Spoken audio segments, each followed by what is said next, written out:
ಎಲ್ಲರಿಗೂ ನಮಸ್ಕಾರ ಸ್ನೇಹಿತರೆ, ದುರ್ಗಾ ಶಕ್ತಿ ನಿಮ್ಮ ಚಾನಲ್ಗೆ ಸ್ವಾಗತ. ಎಲ್ಲರೂ ಹೇಗಿದ್ದೀರಾ? ಎಲ್ಲರೂ ಚೆನ್ನಾಗಿದ್ದೀರಾ ಅಂದ್ಕೊಂಡು ಈ ಒಂದು ವಿಡಿಯೋವನ್ನು ಮಾಡಿದ್ದೀನಿ. ಇನ್ನೇನು ಈ ಒಂದು ಮಾರ್ಗಶಿರ ಮಾಸದಲ್ಲಿ ನಾವು ವಿಶೇಷವಾಗಿ ತುಂಬ ದೇವರ ಆರಾಧನೆಯನ್ನು ಮಾಡ್ತೀವಿ. ಶಿವ, ವಿಷ್ಣು, ಲಕ್ಷ್ಮಿ, ಹಾಗೆ ಶಿವನ ಮಗನಾದ ಸುಬ್ರಹ್ಮಣ್ಯ ಸ್ವಾಮಿಯ ಪೂಜೆಯನ್ನು ಸಹ ನಾವು ವಿಶೇಷವಾಗಿ ಆಚರಣೆಯನ್ನು ಮಾಡಬೇಕಾಗುತ್ತೆ. ಈ ಒಂದು ನವೆಂಬರ್ 26ನೇ ತಾರೀಕು ಈ ಒಂದು ಮಾಸದಲ್ಲಿ ಬರುವಂಥ ಸ್ಕಂದ ಷಷ್ಠಿ ಪೂಜೆ ತುಂಬ ವಿಶೇಷವಾಗಿರುವಂಥದ್ದು. ಈ ಷಷ್ಠಿಯನ್ನು ಯಾವ ರೀತಿ ನಾವು ಆಚರಣೆಯನ್ನು ಮಾಡಬೇಕು, ಯಾವ ರೀತಿ ಆಚರಣೆಯನ್ನು ಮಾಡಿದರೆ ಏನೆಲ್ಲ ಫಲಗಳು ಸಿಗ್ತವೆ, ಹಾಗೆ ಆ ದೇವರ ಮಹತ್ವವೇನು, ಹಾಗೆ ಪೂಜಾ ವಿಧಾನ ಸರಳವಾಗಿ ಯಾವ ರೀತಿ ಪೂಜೆಯನ್ನು ಮಾಡ್ಕೋಬೇಕು ಅನ್ನೋದನ್ನು ಸಂಪೂರ್ಣ ಮಾಹಿತಿಯನ್ನು ಇಲ್ಲಿ ನಾನು ತಿಳಿಸ್ಕೊಡ್ತೇನೆ. ಮೊದಲನೇದಾಗಿ ಈ ಒಂದು ನವೆಂಬರ್ 26ರಂದು ಸ್ಕಂದ ಷಷ್ಠಿ ಅಥವಾ ಸುಬ್ರಹ್ಮಣ್ಯ ಷಷ್ಠಿ ಅಂತಲೂ ಕರೀತಾರೆ. ಈ ಒಂದು ಆಚರಣೆಯನ್ನು ಆ ದಿನವೂ ನಾವು ಮುತ್ತುಗಳ ಷಷ್ಠಿ ಅಂತಲೂ ಕರಿತೀವಿ. ಏಕೆಂದರೆ ಇದು ಮಾರ್ಗಶಿರ ತಿಂಗಳ ಕೃಷ್ಣ ಪಕ್ಷದ ಷಷ್ಠಿ ತಿಥಿಯೊಂದು ಬರುತ್ತದೆ. ದಿನಾಂಕ ನವೆಂಬರ್ 26ರಂದು ಬುಧವಾರ ಬರುತ್ತೆ. ನಾವು ತಿಥಿ ಪ್ರಾರಂಭ ಅಂತ ಅಂದರೆ ನವೆಂಬರ್ 25ನೇ ತಾರೀಕು ರಾತ್ರಿ 10ರಿಂದ 56ಕ್ಕೆ, ತಿಥಿ ಮುಕ್ತಾಯ ನವೆಂಬರ್ 26 ರಾತ್ರಿ 12ಕ್ಕೆ ಮುಕ್ತಾಯವಾಗುತ್ತೆ. ಅದರ ಮಹತ್ವ ಅಂತ ಬಂದರೆ ಈ ದಿನವನ್ನು ಸೂರ್ಯನ ಷಷ್ಠಿ ಎಂದು ಕರಿತೇವೆ ಮತ್ತು ದೇವರಿಗಾಗಿ ಉಪವಾಸವನ್ನು ನಾವು ಆಚರಣೆ ಮಾಡ್ತೇವೆ. ಇದು ಸೂರ್ಯದೇವನ ಅನುಗ್ರಹವನ್ನು ಪಡೆಯಲು, ನಮ್ಮ ಕಷ್ಟಗಳನ್ನು ನಿವಾರಿಸಿಕೊಳ್ಳಲು ಇದು ಸಹಾಯ ಆಗುತ್ತೆ ಅನ್ನೋ ಒಂದು ಉದ್ದೇಶದಿಂದ ಇದರ ಮಾಹಿತಿಯನ್ನು ಕೊಡ್ತೇನೆ. ಸ್ಕಂದ ಷಷ್ಠಿ ಅಥವಾ ಸುಬ್ರಹ್ಮಣ್ಯ ಷಷ್ಠಿ ಅಂದರೆ ಕಾರ್ತಿಕೇಯನನ್ನು ಪೂಜಿಸಲು ಒಂದು ಮಂಗಳಕರವಾದ ದಿನವಾಗಿದೆ. ಹಾಗಾಗಿ ನಾವು ಆ ದಿನದಂದು ಉಪವಾಸವಿದ್ದು ಸುಬ್ರಹ್ಮಣ್ಯ ದೇವನನ್ನು ಆರಾಧಿಸಬೇಕಾಗುತ್ತೆ. ಇದರಿಂದ ನಮಗೆ ದೀರ್ಘಾಯುಷ್ಯು, ಸಂತಾನ ಭಾಗ್ಯ ಲಭಿಸುತ್ತೆ ಅಂತ ಹೇಳ್ತಾರೆ. ಹಾಗಾಗಿ ಒಂದು ನಂಬಿಕೆ ಇದೆ, ಅದನ್ನು ನಾವು ಉಳಿಸಿಕೊಂಡು ಬೆಳೆಸ್ಕೊಂಡು ಹೋಗಬೇಕು. ಇದು ಮುಖ್ಯವಾಗಿ ನಮ್ಮ ದಕ್ಷಿಣ ಭಾರತದಲ್ಲಿ, ಹಾಗೆಯೇ ನಮ್ಮ ಕರ್ನಾಟಕ ಮತ್ತು ತಮಿಳುನಾಡಿನಲ್ಲಿ ಆಚರಿಸ್ತೇವೆ. ಈ ಒಂದು ಏನು 2025 ನವೆಂಬರ್ 26ರಂದು ಸ್ಕಂದ ಷಷ್ಠಿಯ ಪೂಜಾ ವಿಧಾನ ಮತ್ತು ಮಹತ್ವವನ್ನು ನಾನಿಲ್ಲಿ ತಿಳಿಸ್ಕೊಡ್ತೇನೆ.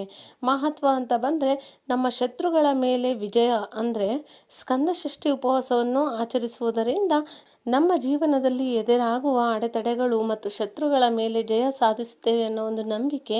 ಹಾಗೆ ಸಂತಾನ ಪ್ರಾಪ್ತಿಗೋಸ್ಕರ ಅಂತಲೂ ಹೇಳ್ತಾರೆ. ಗರ್ಭ ಧರಿಸಲು ಸಮಸ್ಯೆ ಇರುವವರಿಗೆ ಈ ಒಂದು ಉಪವಾಸ ಫಲಪ್ರದ ಅಂತಲೂ ಹೇಳ್ತಾರೆ. ಹಾಗಾಗಿ ಆರೋಗ್ಯ ಮತ್ತು ಸಮೃದ್ಧಿಗಾಗಿ ಈ ವ್ರತದಿಂದ ರೋಗ, ದುಃಖ ಮತ್ತು ಬಡತನದಿಂದ ಮುಕ್ತಿ ಹೊಂದ್ತಾರೆ ಅಂತಲೂ ಹೇಳ್ತಾರೆ. ಮುಕ್ತಿ ಸಿಗುತ್ತೆ ಅಂತ.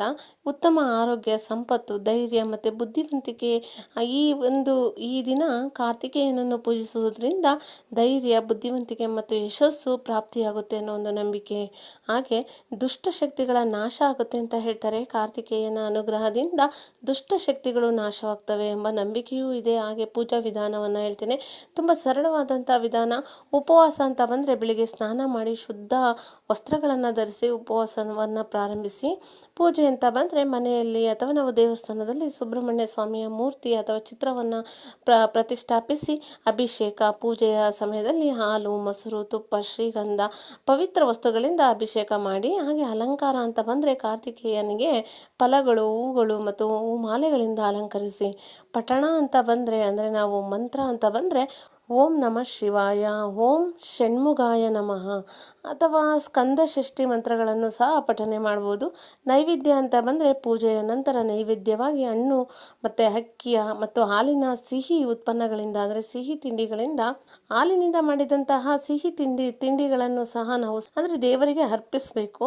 ಅದಾದ ಮೇಲೆ ಊಟ ಅಂತ ಬಂದರೆ ಉಪವಾಸವನ್ನು ಮುರಿಯುವ ಮೊದಲು ದೇವರ ಪ್ರಸಾದವನ್ನು ಸೇವಿಸಿ.